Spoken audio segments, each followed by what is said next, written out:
I think when we start having discussions about things like gender-based violence and sexual assault, sexual abuse, etc., we acknowledge the fact that it's something that's mostly perpetrated by men, whilst there are women who would have been the wrongdoers in certain cases.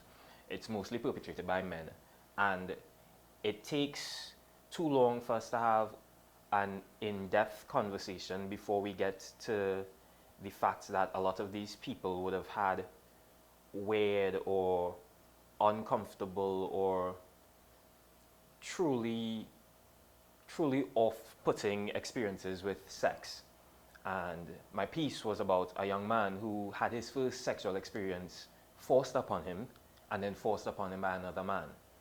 And I feel like oftentimes we really have to wait until we have this deep, long conversation before we start talking about how the way people are introduced to things like sex often influences the way they deal with it later on in life. So who's to say the people who end up being sexual abusers didn't have some sort of uncomfortable experience or introduction into that type of conversation? In my piece, we have no idea how this young man eventually translates the trauma that he experienced. We don't know if he grows up to be an abuser as well. We don't know if he suffers from trauma for the rest of his life. We kind of don't really know, but I felt like this was the perfect place to have that discussion.